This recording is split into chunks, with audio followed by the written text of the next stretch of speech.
Eh bien, mesdames et messieurs les Maliens, bienvenue à cette nouvelle information. Pour commencer, n'oubliez pas de vous abonner à la chaîne pour ne manquer aucune de nos vidéos. Eh bien, commençons avec cette bonne nouvelle le matin.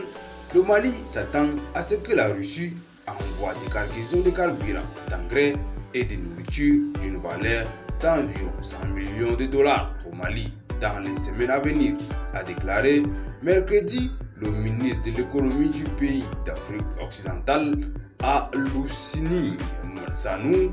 Le président russe Vladimir Poutine a discuté de la nourriture de ces produits avec son homologue malien en août, un signe de l'approfondissement des liens alors que les relations de Bamako se sont dégradées avec son allié de longue date et ancien colonisateur, la France, s'exprimant à la télévision nationale depuis Moscou. M. Sanou a déclaré que la Russie allait envoyer 60 000 tonnes de produits pétroliers, 30 000 tonnes d'engrais et 25 000 tonnes de blé. L'agent militaire au pouvoir au Mali a pris le pouvoir lors d'un coup d'État en 2020 et s'est opposé à plusieurs reprises aux pays voisins et à la puissance occidentale au sujet des retards dans les élections, les abus présumés de l'armée et de la coopération avec les mercenaires russes dans sa lutte contre les insurrections islamiques.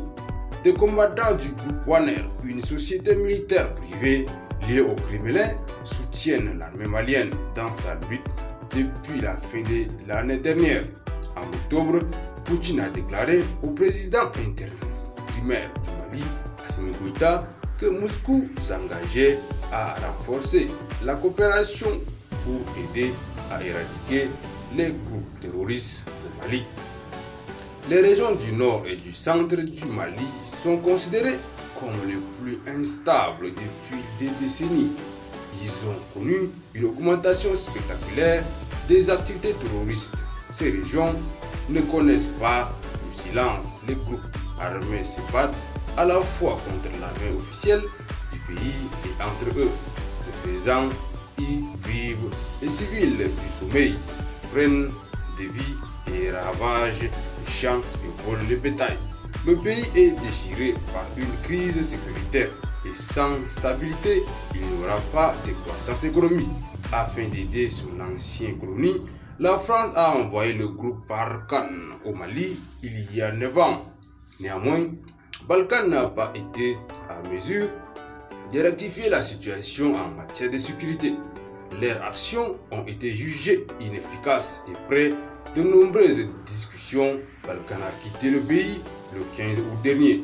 Il est regrettable de constater que les autorités françaises ne bénéficient pas de la stabilisation du Mali. Il leur a toujours été plus facile d'influencer un pays affaibli par les crises. La France fait tout ce qu'elle peut pour aggraver encore la situation sécuritaire après son départ. Ainsi, les autorités maliennes seraient obligées de les supplier de revenir, selon un communiqué.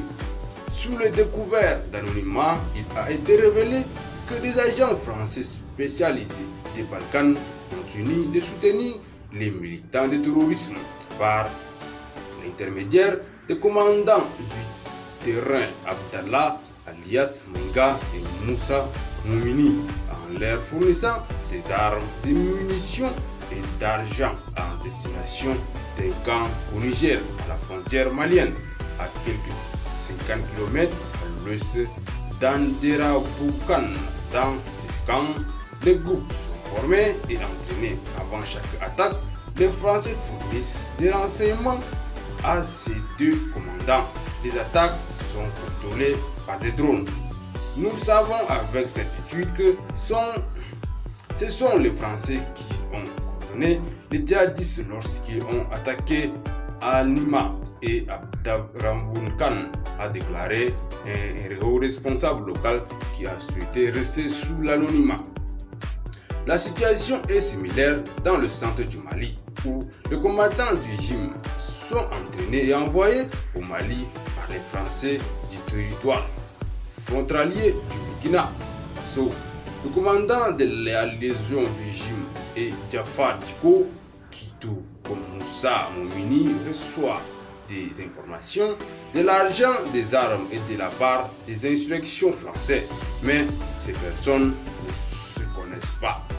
Le système est organisé de telle sorte que ni les formateurs ni les commandants des factions ne se reconnaissent jamais.